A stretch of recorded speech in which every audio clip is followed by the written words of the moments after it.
দর্শক আমন্ত্রণ সব খবরে আপনাদের সঙ্গে আছি আমি ছোয়া খন্দকার। দেশ গঠনে বিএনপি প্রতিজ্ঞাবদ্ধ জানিয়ে সবার জন্য নিরাপদ রাষ্ট্র গড়ার অঙ্গীকার করলেন চেয়ারম্যান তারেক রহমান। শেষ দিনের প্রচারে তিনি বললেন, বিএনপি ছাড়া এই মুহূর্তে দেশ চালানোর অভিজ্ঞতা যেমন কারণ নেই, তেমনি রাষ্ট্র গঠনেও অন্য দলের তেমন কোনো কর্মসূচি নেই। দলের পক্ষে জনরায়ের অনুরোধ করে বিএনপি চেয়ারম্যান বলেন, স্বাধীনতা, সার্বভৌমত্ব ও মানুষের ভাগ্য পরিবর্তনের প্রতীক ধানের শীষ। রাজধানীর লালবাগে জনসভার মাধ্যমে তিনি শেষ করলেন নির্বাচনী প্রচার। বাসায় ফেরার পথে বাবা মায়ের কবর জিয়ারত করেন তারেক রহমান। সিলেট থেকে শুরু আনুষ্ঠানিকভাবে গণমানুষের কাছে যাওয়ার, কথা শোনার আর দলের পরিকল্পনা তুলে ধরা। 2 সপ্তাহের বেশি ছুটি বেরিয়েছেন নগর থেকে মহানগরে। রাজধানীতে 2 দিনের গণসংযোগের শেষ দিনে বিএনপি চেয়ারম্যান মহানগর দক্ষিণের সংসদীয় আসনগুলো চষে বেড়ান। শুরুটা হয় নিজ আসর ঢাকা 17-এর বনানী মাঠের পথসভার মাধ্যমে। উপস্থিত জনতার কাছে এই এলাকার নিজের জন্ম ইতিহাস, মায়ের সংগ্রাম আর উত্তরসূরিদের বেড়ে ওঠার কথা জানান তারেক রহমান। ঘরের ছেলে দাবি করে ধানের শীষের পক্ষে ভোট চান তিনি। বলেন, বিএনপি দেশ ও জনগণকে ছেড়ে যায় না। আপনারা যদি ধানের শীষকে সমর্থন দেন, আপনারা যদি ধানের শীষকে জয়যুক্ত করেন, ইনশাআল্লাহ বিএনপির একমাত্র রেকর্ড আছে। এই মুহূর্তে যত রাজনৈতিক দল আছে, সেই রাজনৈতিক দলগুলোর মধ্যে বিএনপির একমাত্র রেকর্ড আছে, বিএনপির একমাত্র অভিজ্ঞতা আছে কিভাবে দেশকে সঠিকভাবে পরিচালিত করতে হয়। তার সেই অভিজ্ঞতাকে কাজে লাগিয়ে ইনশাআল্লাহ বাংলাদেশের রাষ্ট্র পুনর্গঠনের কাজে ইনশাআল্লাহ সামনে দিবে, হাত দিবে ইনশাআল্লাহ বিএনপি সরকার গঠন করলে। আমরা চাই এমন একটি বাংলাদেশ গড়ে তুলতে, যেই বাংলাদেশে যে কোনো মানুষ, একজন নারী হোক, একজন পুরুষ হোক, নির্বিঘ্নে নিরাপদে যাতে দিনের যে কোনো সময় রাস্তাঘাটে চলাফেরা করতে পারে নিরাপদে। এরপর ঢাকা 10 আসন ধানের শীষের প্রার্থী শেখ রবিউল আলমের হাতে প্রতীক তুলে দেন তারেক রহমান। 8 আসনের মির্জা আব্বাসের পথসভায়ও যান বিএনপি চেয়ারম্যান। বিশাল উপস্থিতির পথসভা রূপ নেয় সমাবেশে। দলের পরিকল্পনা তুলে ধরে তিনি বলেন, অনেকে বাহাবা পেতে সুন্দর সুন্দর কথা বললেও আদতে দেশ নিয়ে তাদের কোনো কর্মসূচি নেই। অনেকেই অনেক বড় বড় কথা বলতে পারে, হাততালি পাওয়ার জন্য, হাততালি দেওয়ার জন্য। সুন্দর কথা বলা অনেক সহজ কাজ। কোথায় তাদের পরিকল্পনা? শুধু বড় বড় কথা আছে। দেশ চালানোর জন্য দরকার কর্মসূচি। কোথায় তাদের কর্মসূচি? দেশ চালানোর জন্য অভিজ্ঞতার প্রয়োজন। তাদেরই তো বন্ধু বান্ধব। গত 1-1.5 বছর যাবৎ দেখেছি আমরা সরকারের অংশ ছিল, তাহলে আজকে এই দুর্গতি কেন মানুষের? কাজেই প্রমাণিত এটি আজ প্রমাণিত। যদি বাংলাদেশের মানুষের ভাগ্যের কেউ পরিবর্তন করতে পারে, কে পারবে তাহলে? ঢাকা 9 আসনের প্রার্থী হাবিবুর রশিদের পথসভাও রূপ নেয় জনসভায়। তারেক রহমান প্রতিশ্রুতি দেন নাগরিক সংকট সমাধানের।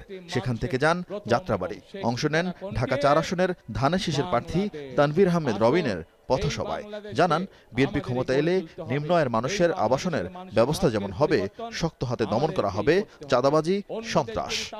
12 তারিখে বাংলাদেশের ধানের শীষের সরকার প্রতিষ্ঠা করে আমরা খেলার মাঠ তৈরি করার কাজে ইনশাআল্লাহ হাত দেব।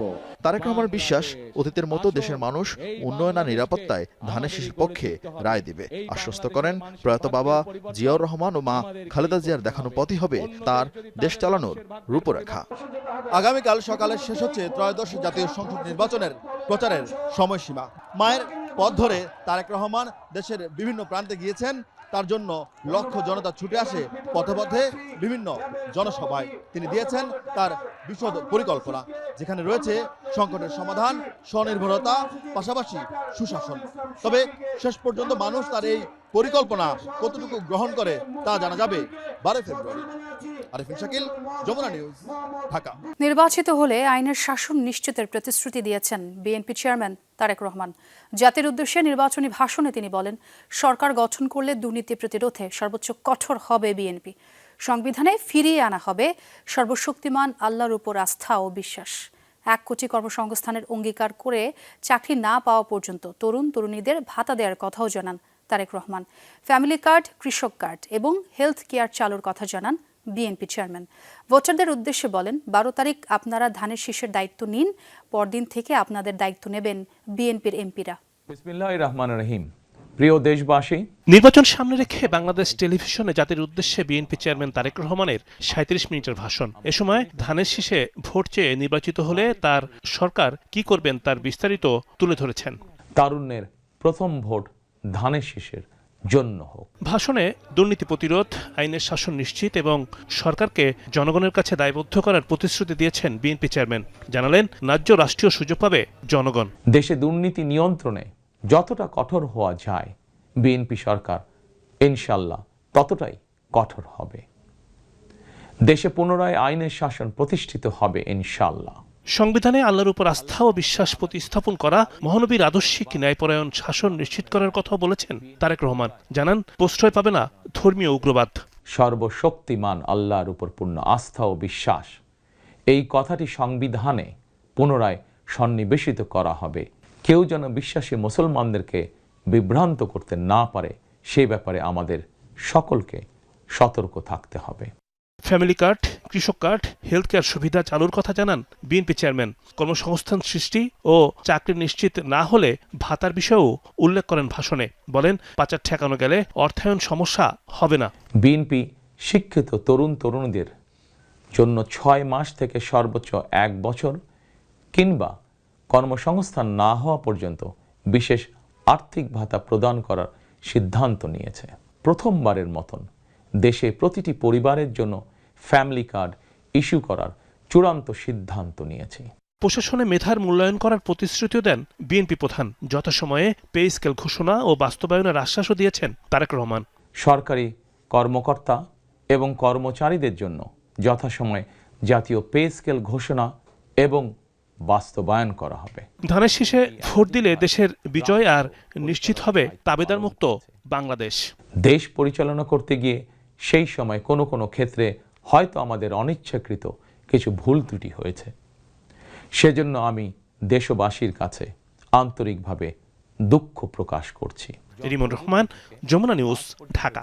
এখন থেকেই ভোটের পাহারাদারি শুরু করতে হবে বলে মন্তব্য করেছেন জামায়াতে ইসলামীর আমির ডাক্তার শফিকুর রহমান। তিনি বলেন, কোনো জালিয়াত, ভোট চোর, অবৈধ ইঞ্জিনিয়ার যেন জনগণের কপাল নিয়ে খেলতে না পারে।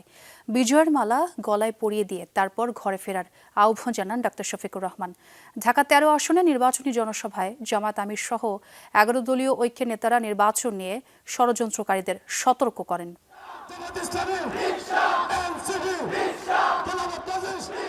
প্রচারণার শেষ সময়ে ঢাকা 13 আসনের নির্বাচনী জনসভা, যেখানে 11 দলীয় ঐক্যের প্রার্থী বাংলাদেশ খেলাফত মজলিসের আমির মামুনুল হক। সকাল 11:30টায় মোহাম্মদপুরের কেন্দ্রীয় ঈদগাহ মাঠে শুরু হয় জনসভা। আসতে থাকেন নেতাকর্মীরা, মিছিল আর স্লোগানে প্রকম্পিত গোটা এলাকা। ঠিক 12:30টার দিকে মঞ্চে ওঠেন জোট প্রধান ও জামায়াত ইসলামীর আমির ডাক্তার শফিকুর রহমান। জনসভায় এনসিবির আহ্বায়ক নাহিদ ইসলাম সহ উপস্থিত ছিলেন 11 দলের নেতারা। এ সময় রিকশা প্রতীকে ভোট চেয়ে নির্বাচন কমিশনের সমালোচনা করেন তারা। যারা ফরজ নামাজের খোঁজ থাকে না, তাহাজ্জুদের নামাজ পড়ে তারা ভোট কেন্দ্রে আসতে চায়, তাদের পরিকল্পনা কি বাংলাদেশের মানুষ জানে। ভোট কেন্দ্র যদি দখলের চেষ্টা করা হয়, ইনশাআল্লাহ শক্ত হাতে, লাঠি হাতে তরুণ সমাজ প্রতিহত করতে হবে। আমি বাংলাদেশের সেবা এবং খেদমত করতে চাই। মোহাম্মদপুরের কিশোর গ্যাংদের কিশোরদেরকে আমি সংশোধন করতে চাই। মাদক সাম্রাজ্য মুক্ত মোহাম্মদপুর আপনাদেরকে ইনশাআল্লাহ উপহার দিতে চাই। প্রধান অতিথির বক্তব্যে ভোটকেন্দ্র ও আশপাশে মোবাইল নিষিদ্ধের সিদ্ধান্তের তীব্র সমালোচনা করে দ্রুত নিষেধাজ্ঞা প্রত্যাহারের আহ্বান জানান জামায়াতের আমির। ফ্যাসিবাদের বিরুদ্ধে জুলাইতে যখন আন্দোলন শুরু হয়, তখনও কিন্তু ইন্টারনেট কেড়ে দেওয়া হয়েছিল যাতে অপরাধ গোপন করা যায়। একই অন্ধকার গলিপথে আমাদের নির্বাচন কমিশন হাঁটার চেষ্টা করছে। এই প্রজ্ঞাপন প্রত্যাহার করে জনগণকে স্পষ্ট বার্তা দেওয়া না হয় আগামীকাল নির্বাচন নয়, নির্বাচনী প্রক্রিয়া ভণ্ডুল করার জন্য যারা জটিলতা সৃষ্টি করছে তাদের বিরুদ্ধে আমাদের আন্দোলন শুরু হবে। কিছু আমলা ও সচিব নির্বাচনী অপকর্মে জড়িত অভিযোগ করে জামায়াতের আমির হুঁশিয়ারি করে বলেন, নতুন করে ফ্যাসিবাদ ফিরিয়ে আনার চেষ্টা করলে সামনে আর ছাড় দেওয়া হবে না। সরকারের কিছু আমলা, কিছু সচিব, কিছু অসৎ লোক এখনো দলবাজি করছেন। মনে রাখবেন, ক্ষমা বারবার পাবেন না। অপরাধ করে অতীতে ক্ষমা পেয়েছেন, আগামীতে সেই ক্ষমা করা হবে না।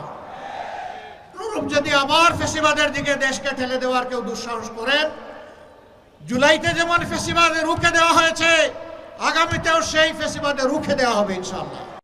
একটি পক্ষ ভোট হাইজ্যাক করার চেষ্টা করছে অভিযোগ তুলে সব ষড়যন্ত্র রুখে দেওয়ার আহ্বান জানান জামায়াতের আমির ডাক্তার শফিকুর রহমান। মার্কা আছে, কোন সে মার্কা? আরো জোরে। ফয়সাল মাহমুদ, যমুনা নিউজ, ঢাকা। নির্বাচনী প্রচারণার শেষ সময় জাতির উদ্দেশ্যে নির্বাচনী ভাষণ দেন জামায়াতে ইসলামীর আমির ডাক্তার শফিকুর রহমান।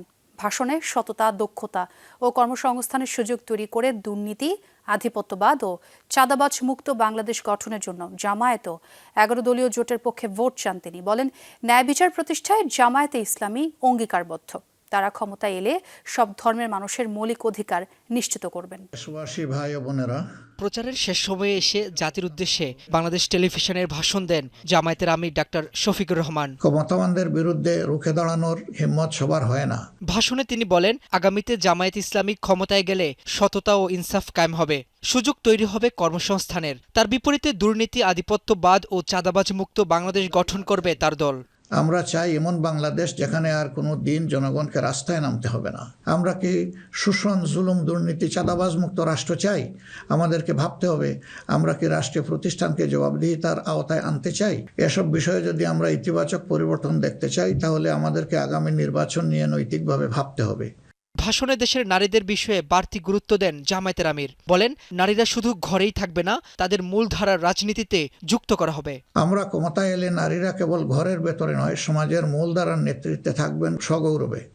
কর্পোরেট জগৎ থেকে রাজনীতি সবখানে তাদের মেধার মূল্যায়ন হবে, কোনো বৈষম্য ছাড়াই। আমরা এমন এক দেশ গড়ার প্রতিশ্রুতি দিচ্ছি যেখানে কোনো মা, বোনকে, মেয়েকে নিরাপত্তাহীনতায় ভুগতে হবে না। আগামী বাংলাদেশের দায়িত্ব সচেতন তরুণদের হাতে তুলে দিয়ে জামায়াতের আমির বলেন, বিভেদ ও বিভাজনের রাজনীতিমুক্ত দেশ গড়তে চান তারা। আমাদের প্রবাসীরাও জাতীয় সংসদে আনুপাতিক হারে ইনশাল্লাহ তাদের প্রতিনিধিত্ব আমরা নিশ্চিত করার পক্ষে।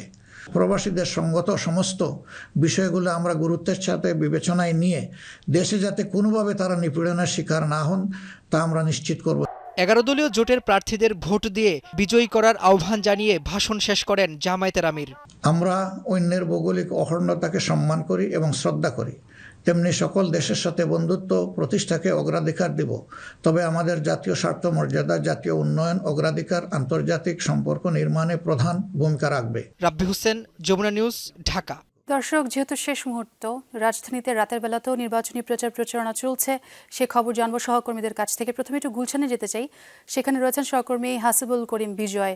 বিজয়, যেমনটি বলছিলাম, শেষ মুহূর্তের প্রচারণা, কোন প্রার্থী গণসংযোগ চালাচ্ছেন, কি অবস্থা সেখানে? ছোঁয়া প্রায় শেষ মুহূর্তের প্রচারণা আপনি বলছিলেন, আর মাত্র কয়েক ঘন্টা বাকি আছে। আগামীকাল সকাল 7:30 পর্যন্ত মূলত প্রচারণা চলবে। এই মুহূর্তে আমি আছি গুলশানে। এখানে যদি দেখাতে চাই যে বিএনপির যে নেতাকর্মী যারা আছেন তারা কিছুক্ষণ আগেও প্রচারণা চালাচ্ছেন এবং এখনও তারা বেশ কিছু প্রচারণা চালাচ্ছেন। আসলে মূলত এই রাস্তা দিয়ে যে সকল মানুষজন যাচ্ছে বা যারা ভোটার আছে তারা কিন্তু প্রচারণা করছে, লিফলেট বিতরণী করছে এবং শেষ মুহূর্তের যে ভোট চাওয়ার যে বিষয়টি, যে শেষ মুহূর্তে আসলে ভোট তারা চাচ্ছেন মানুষের কাছে এবং তারাও তারেক রহমানের পক্ষে। যেহেতু আমি ঢাকা 17 আসনে আছি, এই ঢাকা 17 আসনে মূলত দুইজন হেভিওয়েট প্রার্থী, বিএনপি চেয়ারম্যান তারেক রহমান এবং জামাত ইসলামের SM খালিদুজ্জামান, তিনি এই 17 আসনের প্রতিদ্বন্দ্বিতা করছেন এবং এখন এই মুহূর্তে বিএনপির কিছু নেতাকর্মীরা যারা এখানে আছেন এবং যারা পথচারী আছেন তাদের কিন্তু প্রচারণা করছে এবং লিফলেট বিতরণী করছে। এখন আসলে যেহেতু শেষ মুহূর্তের প্রচারণা আর মাত্র কয়েক ঘন্টা বাকি, সেই ক্ষেত্রে তারা আসলে যাকেই পাচ্ছেন ভোটার এই গুলশান এলাকার তাদেরকেই আসলে লিফলেট দেওয়া হচ্ছে এবং তারা ভোট চাচ্ছেন এবং নানা ধরনের তারেক রহমানের পক্ষ থেকে প্রতিশ্রুতি দিচ্ছেন। যেহেতু তারা বিএনপি সমর্থিত নেতাকর্মী, তারা বিভিন্ন ধরনের আসলে মানুষকে প্রতিশ্রুতি দিচ্ছেন এবং ভোটারদের সাথেও আমার কথা হয়েছে। তারা যেমনটি বলছেন যে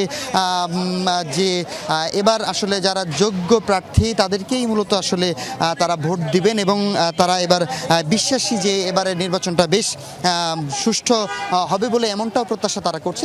সব কিছু মিলে যদি বলি যে শেষ মুহূর্তে একটি উৎসবমুখর পরিবেশ তৈরি হয়েছে এবং সবাই আসলে উৎসবমুখরভাবেই এবারের নির্বাচনটা আসলে করবে এমনটাই প্রত্যাশা সবার। এক কথায় এই মুহূর্তে এসেও বেশ জমজমাট নির্বাচনী প্রচারণা। অনেক ধন্যবাদ বিজয় আপনাকে। দর্শক, আমার আরেক সহকর্মীর সঙ্গে আমরা যোগ দেব। আমরা খিলগাঁও যেতে চাই, সেখানে কি অবস্থা সেই খবর জানাবেন রায়হান ফেরদৌস। রায়হান, শেষ মুহূর্তে প্রচারণা কেমন দেখছেন একটু জানতে চাই বিস্তারিত। ভোটাররা কতটুকু আশ্বস্ত হতে পেরেছেন এই শেষ মুহূর্তে এসেও? আমি এখন আছি ঢাকা ৯ সংসদীয় আসনে খিলগাঁও গোরান এলাকায়। এই এলাকায় যিনি স্বতন্ত্র প্রার্থী রয়েছেন তিনি সর্বশেষ মুহূর্তের প্রচারণা চালাচ্ছেন। তা আমি তার সাথে একটু কথা বলতে চাই, আপনাদেরকে জানাতে চাই তিনি যেই প্রচারণাটি করছেন সেখানে তিনি আসলে কিভাবে দেখছেন তার সর্বশেষ প্রচারণার অংশ হিসেবে। এবং এই এলাকার স্বতন্ত্র প্রার্থী তাসনিম জারা তিনি আছেন আমাদের সাথে। আমরা একটু স্বতন্ত্র প্রার্থীর সাথে কথা বলতে চাই যে আপনি কি মনে করছেন যে এই যে সর্বশেষ প্রচারণা অংশ হিসেবে কোনো নিরাপত্তাহীনতার আশঙ্কা করছেন কিনা বা জনসমর্থনের প্রত্যাশা কি করছেন?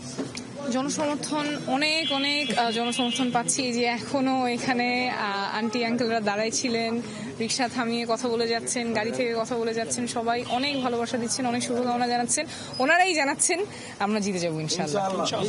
আপনার কাছে সাথে তো তারুণ্যের একটা জোয়ার আছেই, মাঝবয়সী ভোটার যারা আছে তাদের কি কোনো প্রত্যাশা আপনি বিশেষভাবে পাচ্ছেন কিনা, যে তারা কি বলছে, কি ধরনের জিনিস? সব বয়সের মানুষ আমাদেরকে শুভকামনা জানাচ্ছেন, শুভেচ্ছা জানাচ্ছেন। আর যেহেতু আমার স্বাস্থ্যের কাজটা আসলে মধ্যবয়সী এবং যারা প্রবীণ তারাই আমার কাজের সাথে পরিচিত ছিল বিগত বছরগুলো থেকে, তো ওনারাও এসে জানিয়ে যান যে অমুক ভিডিও থেকে এই সমস্যাটার সমাধান হয়েছিল, ধন্যবাদ জানান এবং অনেক শুভকামনা জানান। ছোঁয়া, আপনি শুনছিলেন যে সর্বশেষ প্রচারণার সময় হিসেবে আজকে যে রাত 12টার পরেও তিনি অবিরাম প্রচারণা চালিয়ে যাচ্ছেন এবং তিনি চেষ্টা করছেন সবার কাছে পৌঁছানোর জন্য। ছোঁয়া, একদম রায়হান, দেখছিলাম খিলগাঁওতে স্বতন্ত্র প্রার্থী তাসনিম জারা প্রচারণা চালাচ্ছিলেন এই মুহূর্তে। অনেক ধন্যবাদ আপনাকে। স্বাক্ষর হয়েছে বাংলাদেশ ও যুক্তরাষ্ট্রের মধ্যে আলোচিত agreement on reciprocal trade ART চুক্তি। সোমবার রাতে বাণিজ্য মন্ত্রণালয়ে ভার্চুয়ালি চুক্তিতে সই করে দুই দেশ। বাংলাদেশের পক্ষে বাণিজ্য উপদেষ্টা শেখ বশির উদ্দিন এবং যুক্তরাষ্ট্রের পক্ষে জেমিসন গ্রিয়ার এতে স্বাক্ষর করেন। এর মধ্য দিয়ে বাংলাদেশিদের জন্য আমেরিকায় পণ্যের শুল্ক 20% থেকে কমে 19% নির্ধারণ করা হয়। এছাড়াও আমেরিকা থেকে আমদানিকৃত তুলা ও কৃত্রিম তন্তু দিয়ে তৈরি পোশাক রফতানিতে রেসিপ্রোকাল শুল্ক শূন্য নির্ধারণ করা হয়েছে। এর আগে প্রথম দফায় বাংলাদেশের জন্য পাল্টা শুল্ক ধার্য করা হয় 37%, পরে কমিয়ে করা হয় 35%, সর্বশেষ নির্ধারণ হয় 20%। নির্বাচনী প্রচারণার শেষ মুহূর্তে দেশের বিভিন্ন স্থানে গণসংযোগে ব্যস্ত প্রার্থীরা। সোমবার বিকেলে ভোলা চর ফ্যাশনে নির্বাচনী জনসভা করেন ভোলা 4 আসনের বিএনপি প্রার্থী নুরুল ইসলাম নয়ন। বলেন, 5 আগস্টের পর আওয়ামী লীগের কোনো নেতাকর্মীদের ওপর নির্যাতন নিপীড়ন করেনি বিএনপি, আর এটাই প্রমাণ করে দেশের মানুষ বিএনপির কাছে নিরাপদ। এ সময় ধানের শীষের পক্ষে ভোট চান নয়ন।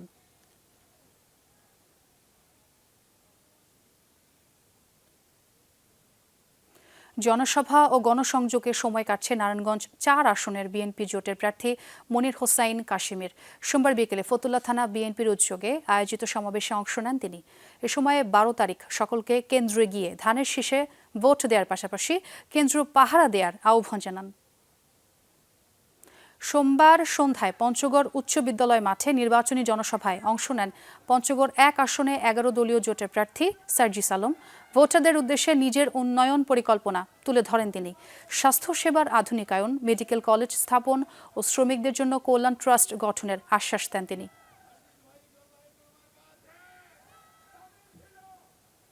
সিলেট 1 আসনে বিএনপি প্রার্থী খন্দকার আব্দুল মুক্তাদিরের সমর্থনে গণমিছিল অনুষ্ঠিত হয়েছে।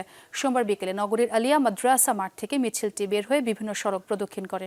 অংশ নেয় স্থানীয় বিএনপি ও অঙ্গ সংগঠনের নেতাকর্মীরা। এ সময় যাতায়াত ব্যবস্থার উন্নয়ন, কর্মসংস্থান, জলাবদ্ধতা রোধ সহ নানা আশ্বাস দেন আব্দুল মুক্তাদির। নেত্রকোনা 4 আসনে বিএনপি প্রার্থী লুৎফুজ্জামান বাবরের পক্ষে নির্বাচনী গণসংযোগ করেছে জেলা ছাত্র দলের নেতাকর্মীরা। সোমবার দুপুরে জেলা ছাত্র দলের প্রচার সম্পাদক SM সোহাগের নেতৃত্বে মোহনগঞ্জে চলে এই প্রচারণা। এ সময় লুৎফুজ্জামান বাবরের পক্ষে ভোটারদের কাছে ধানের শীষে ভোট দেওয়ার আহ্বান জানানো হয়।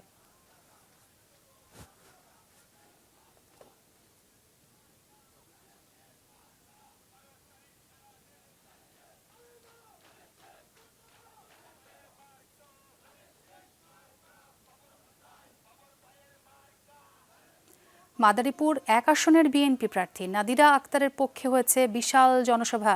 সোমবার সন্ধ্যায় শিবপুরের হাতির বাগান মাঠে জনসভায় নাদিরা আক্তার বলেন, শত যোগ্য লোক ক্ষমতায় গেলে নিঃসন্দেহে এলাকা ও দেশের উন্নয়ন হয়। এ সময় 12 তারিখ ধানের শীষে ভোট দিতে সকলের প্রতি আহ্বান জানান তিনি।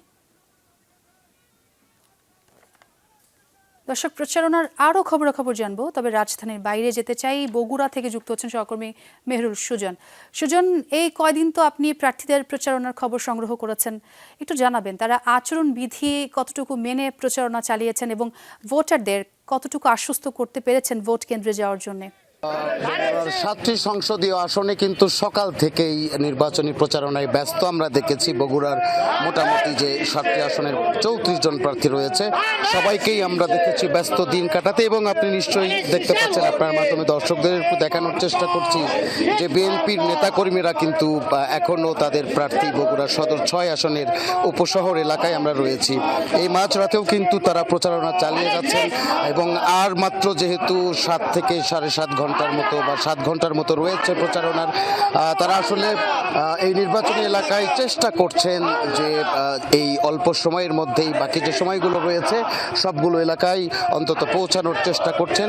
এবং আপনি যেটি বললেন যে আচরণবিধি, আমরা কিন্তু আজকে প্রচারণার এই শেষ দিন পর্যন্ত দেখেছি যে বগুড়ায় আচরণবিধি নিয়ে কোনো প্রার্থীও যেমন অভিযোগ করেননি, এবং আচরণবিধি লঙ্ঘনের তেমন একটি ঘটনাও কিন্তু আমরা দেখিনি। তবে প্রার্থীদের ভেতরে বা যারা কর্মী সমর্থক তাদের ভেতরে কিন্তু আমরা বেশ উৎসাহ দেখেছি, এবং আমরা সবসময় লক্ষ্য করেছি যে দীর্ঘদিন ধরে নির্বাচন নিয়ে মানুষের মনে যে প্রশ্নগুলো আছে সেগুলো নিয়ে কিন্তু মানুষ তারা আগামী ভোটের দিনটাকে সেই প্রশ্নের জবাব হিসেবে কিন্তু তারা করছেন। আমরা একটু কথা বলতে চাই, বিএনপি নেতা খায়রুল বাশার রয়েছেন, একটু ছোট্ট করে বলবেন শেষ দিন মিলিয়ে আপনাদের কি মনে হচ্ছে নির্বাচনের ফলাফল এই আসনে? জি, ধন্যবাদ আপনাকে। ইনশাল্লাহ বগুড়াবাসী ঐক্যবদ্ধ হয়েছে, ইতিমধ্যেই তারা সঠিক সিদ্ধান্ত তারা নিয়েছে যে তারা আমাদের প্রিয় নেতা জনাব তারেক রহমানকে। দর্শক, আমার সহকর্মী সুজন যুক্ত হয়েছিলেন বগুড়া থেকে, তিনি সেখানকার নির্বাচনী প্রচারণার খবর জানাচ্ছিলেন। আমরা একটু রংপুরে যেতে চাই, তবে একটু জানিয়ে রাখি রংপুর 4 আসনে 11 দলীয় জোটের প্রার্থী ও এনসিপি সদস্য সচিব আক্তার হোসেনের নির্বাচনী প্রচারে হামলার অভিযোগ উঠেছে। আমরা ঘটনার আদ্যপান্ত জানবো আমার সহকর্মী সরকার মাঝার মান্নানের কাছ থেকে। মাঝার, যেই ঘটনার কথা বললাম, আসলে কখন, কোথায়, কিভাবে ঘটলো এবং এখন কি পরিস্থিতি? শেষ প্রশ্নটি যদি উত্তর দিতে চাই, যে এখন পরিস্থিতি শান্ত, এবং রাত 11টার দিকে এই ঘটনাটি ঘটে। কাউনিয়া উপজেলার যে টেপা মধুপুর বাজারে আছে, এবং টেপা মধুপুর বাজারের পাশেই কিন্তু বাড়ি, মুন্সিপাড়াতে বাড়ি এনসিপির যিনি সদস্য সচিব আছেন জনাব আক্তার হোসেন, যিনি শাপলা কলিতে লড়ছেন। ঘটনাটি ছিল এরকম, কিছুক্ষণ আগে তিনি ব্রিফিং করেছেন। তিনি যেটি বলছিলেন যে তার যে শেষ প্রচারণা মিছিলটি ছিল, সেই মিছিলটি যখন কাউনিয়া বাজারে শেষের দিকে, তখন একেবারে লাস্টের দিকে যে মাইকটি ছিল, সেই মাইক থেকে লন্ডন না ঢাকা, ঢাকা ঢাকা বা দিল্লি না ঢাকা, ঢাকা ঢাকা এরকম যখন স্লোগান হচ্ছিল, সেখানেই একদল দুর্বৃত্ত সেখানে হামলা চালায়, এবং হামলা চালিয়ে মাইকটি কেড়ে নেয়। এবং একই সাথে এই দৃশ্য যখন ধারণ করছিল এনসিপির একজন সমর্থক, তখন তার যে মোবাইলটি আছে সেই মোবাইলটিও কেড়ে নেওয়া হয়। এরপর পরিস্থিতি উত্তপ্ত হয়ে ওঠে, এবং সেখানে প্রতিবাদ মিছিল বের করে অবরোধ করেন এনসিপি নেতাকর্মীরা। তখন কাউনিয়া থানার ওসি এবং নির্বাহী ম্যাজিস্ট্রেট জনাব অঙ্কন চৌধুরী তিনি আসেন। আসার পর তিনি আশ্বস্ত করেন যে এই ঘটনায় যারা জড়িত তাদেরকে বিচারের আওতায় আনা হবে, এবং তারপর তারা সেই অবরোধটি এবং মিছিলটি তারা শেষ করে এবং সেখান থেকে চলে যান। এবং পরিস্থিতি নিয়ন্ত্রণ হওয়ার পরও সেখান থেকে পুলিশও চলে গেছেন। এবং এনসিপির আক্তার হোসেন তিনি যে প্রেস ব্রিফিংয়ে যেটি দাবি করেছেন যে এর শুধু এই ঘটনাই নয়, এর আগেও তার নারী কর্মীদেরকে হেনস্থা করা হয়েছে, এবং শুধু হেনস্থা করা হয়নি, একজনের ওপর আঘাতও করা হয়েছে। সে কারণে তিনি যেটি বলছেন প্রশাসনের কাছে যে এই সব বিষয় নিয়ে, এবং তিনি প্রশাসনের দুর্বলতা আছে এই কথা বলছেন, এবং নিরপেক্ষভাবে কাজ করার দাবি করেছেন। সোয়া, অনেক ধন্যবাদ মাঝহার আপনাকে। ত্রয়োদশ জাতীয় সংসদ নির্বাচনে ভোটাধিকার প্রয়োগ করতে ও টানা ছুটিতে ঢাকা ছাড়ছেন নগরবাসী। মহাসড়কে বেড়েছে যাত্রী ও যানবাহনের চাপ। সন্ধ্যায় কলকারখানা, অফিস, আদালত ছুটির পর থেকেই বাস স্ট্যান্ডে যাত্রীদের ভিড় বাড়তে থাকে। সময় বাড়ার সাথে সাথে বাস কাউন্টারে যাত্রীদের উপচে পড়া ভিড় দেখা দেয়। চাপ সামলাতে মহাসড়কে চলাচল করছে স্বাভাবিক সময়ের চেয়ে বেশি বাস। এতে বিভিন্ন স্থানে গাড়ির জটলা ও ধীর গতি সৃষ্টি হয়। তবে প্রয়োজনের তুলনায় যানবাহন অপ্রতুল হওয়ায় কেউ কেউ ট্রাক ও পিকআপে চড়েই রওনা করেন গন্তব্যে। কোথাও কোথাও বেশি ভাড়া নেওয়ার অভিযোগও করেন যাত্রীরা। মহাসড়কের বিভিন্ন স্থানে চেকপোস্ট বসিয়ে তল্লাশি চালাচ্ছে পুলিশ।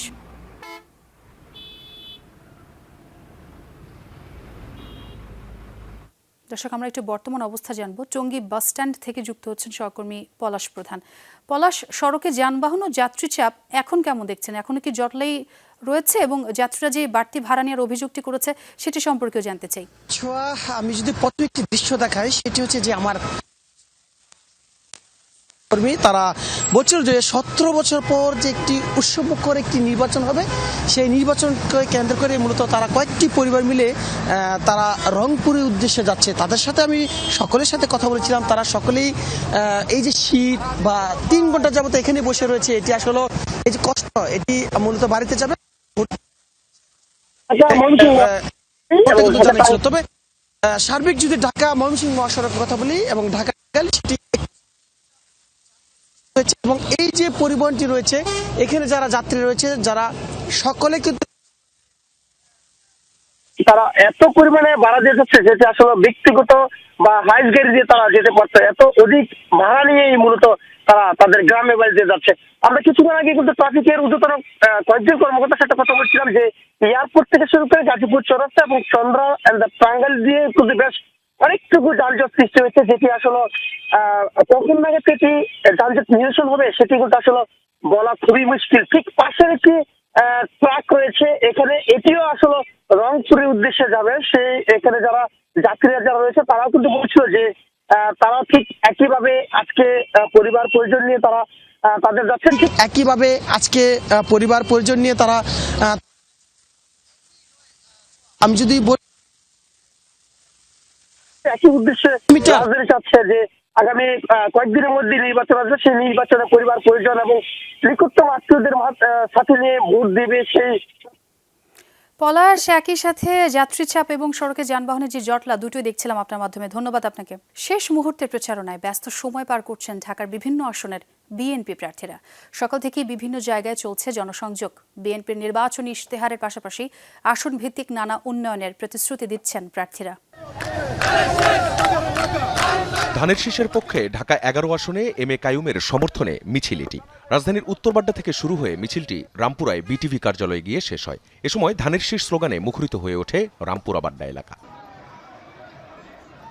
দুপুরে মিরপুর 12 নম্বর সিরামিক্সের মোড় থেকে গণমিছিল বের হয় ঢাকা 16 আসনে বিএনপির প্রার্থী আমিনুল হকের সমর্থনে। মিছিলটি এই আসনের প্রতিটি ওয়ার্ডের প্রধান সড়কগুলো প্রদক্ষিণ করে।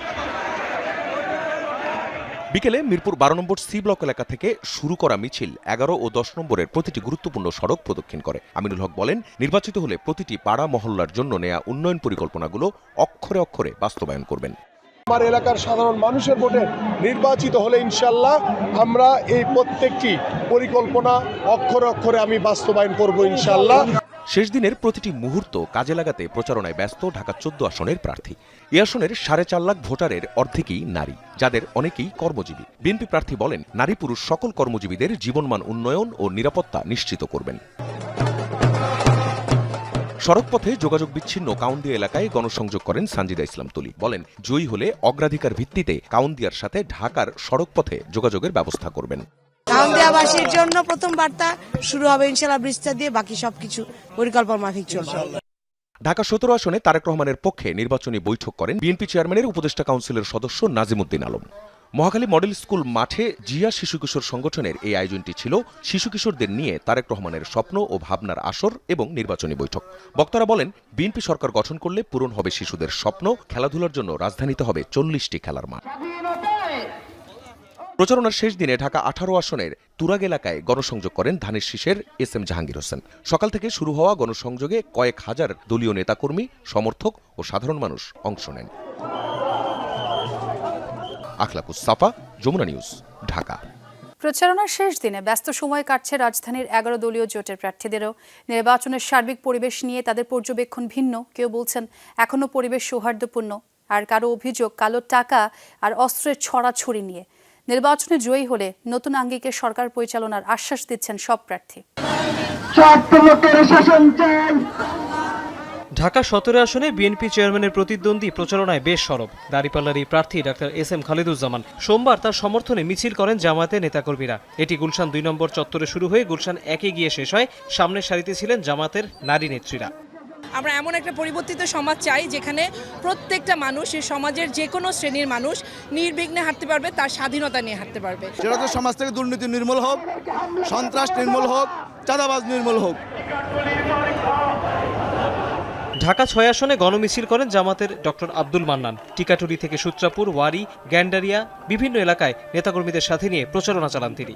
ঢাকা ৬-এর মানুষরা উন্নয়ন বঞ্চিত, এই উন্নয়ন বঞ্চিত মানুষরা তারা বলছে যে আমরা নৌকা দেখেছি, লাঙ্গল দেখেছি, ধানের শীষ দেখেছি, এবার দাড়িপাল্লা দেখতে চাই। ঢাকা ১২ আসনে ১১ দলীয় জোটের প্রার্থী সাইফুল আলম খান মিলন বিকেলে কারওয়ান বাজার এলাকায় গণসংযোগ করেন। তার অভিযোগ, ভোটের আগে প্রচুর টাকার ছড়াছড়ি হচ্ছে, আসছে অস্ত্র। আমি নির্বাচিত হলে চাঁদাবাজিকে অ্যাড্রেস করব।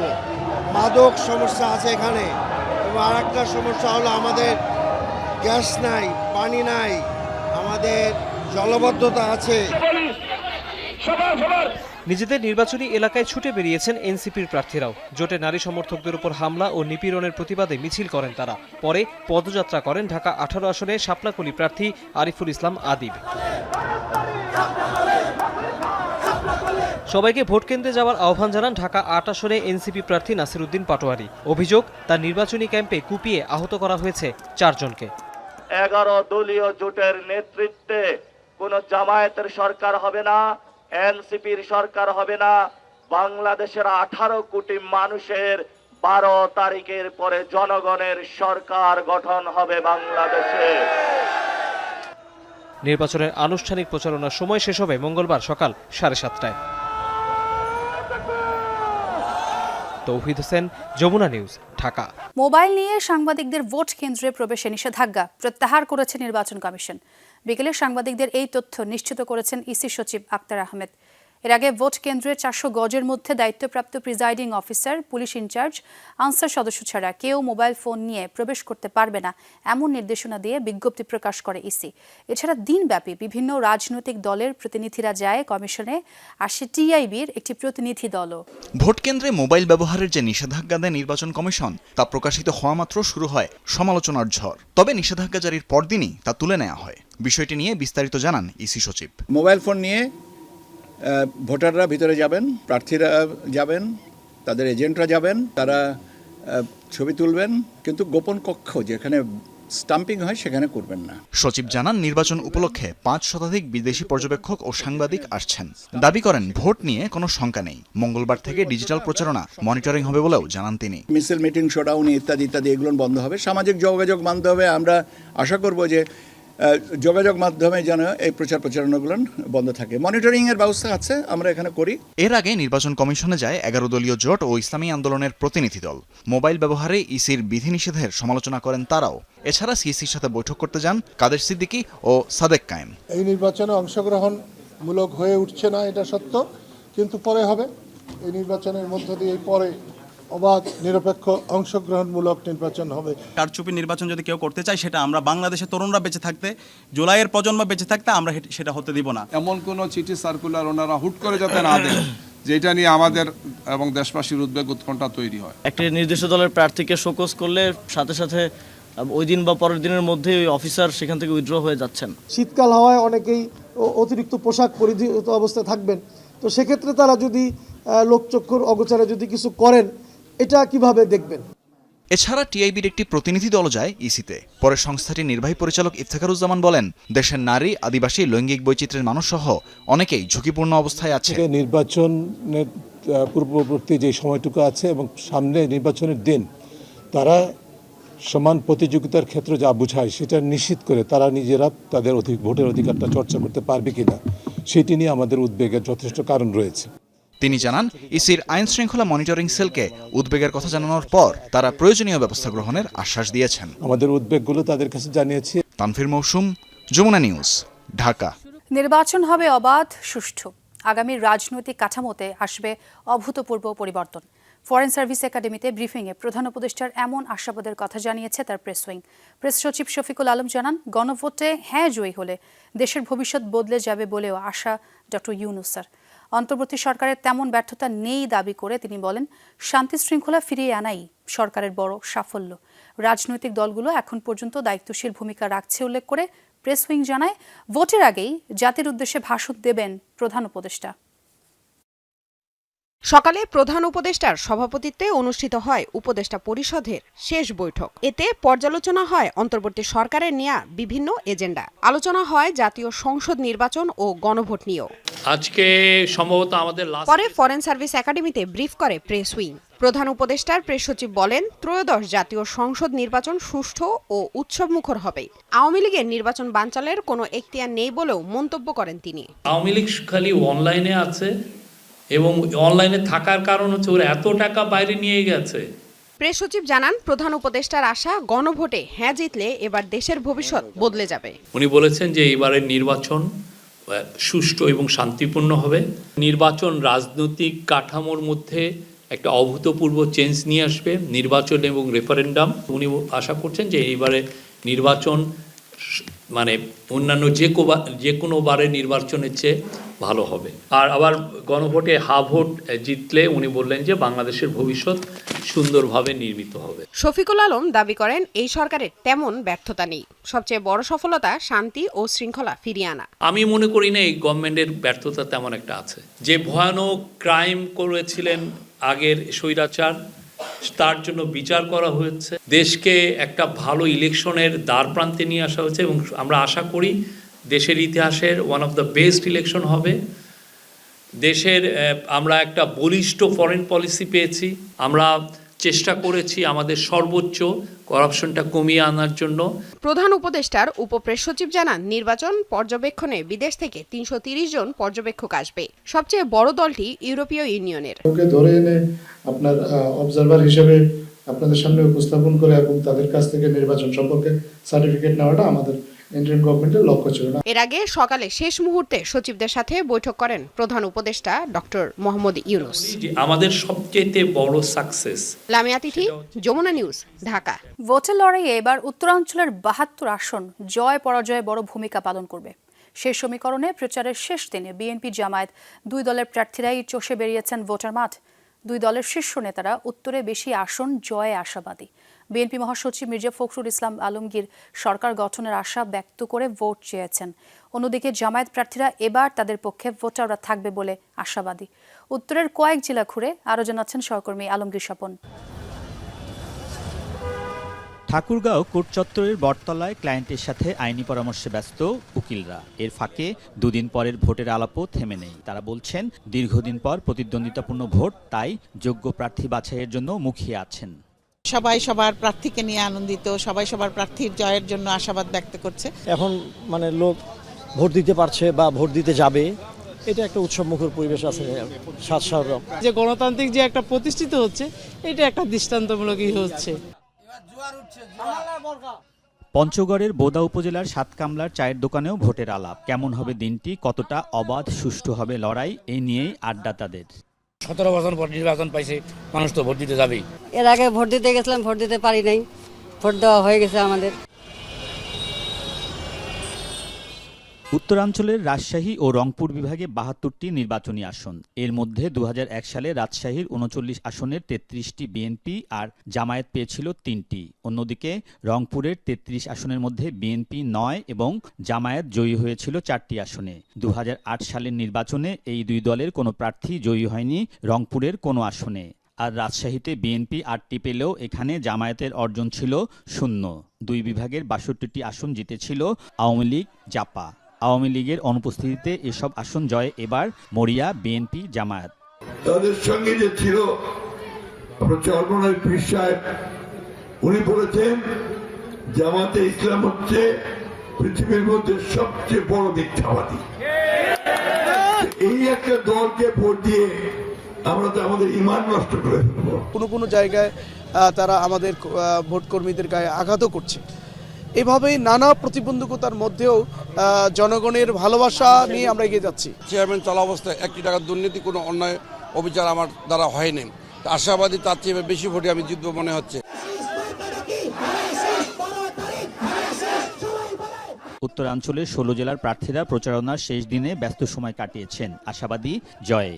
ভোট না দিলে কেউ যাওয়া পারেন? আপনারা কি চান যে আমি যাই?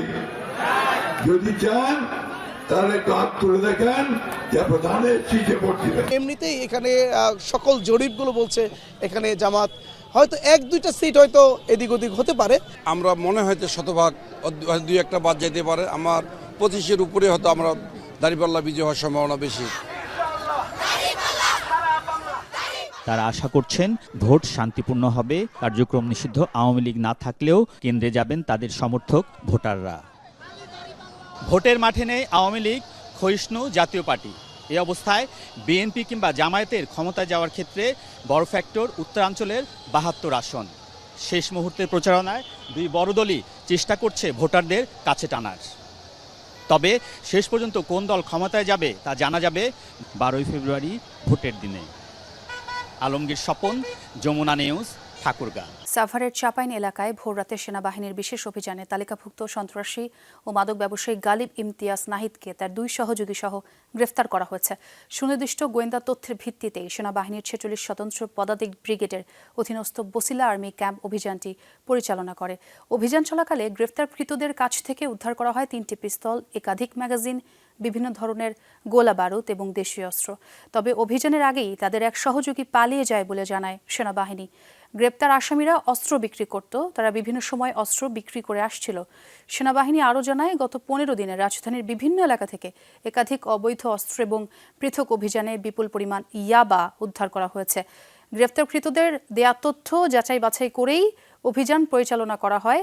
জাতীয় নির্বাচনকে ঘিরে কেউ যাতে বিশৃঙ্খলা করতে না পারে সেই চেষ্টা চলছে বলে সংবাদ সম্মেলনে জানানো হয়। 7.65 মিলিমিটারের পিস্তল মেড ইন চায়না। কোথা থেকে এসেছে, কে দিয়েছে, আমি যদি এখনই বলে ফেলি তাহলে সেই অস্ত্র যার কাছে আছে তাকে হয়তো ধরাটা মুশকিল হয়ে যাবে। তাই আমরা পরবর্তী অভিযানের গোপনীয়তা রক্ষার্থে সেটি এখনই বলছি না। দর্শক, এই ছিল সব খবরের আজকের আয়োজনে। এতক্ষণ যারা সঙ্গে ছিলেন সবাইকে ধন্যবাদ।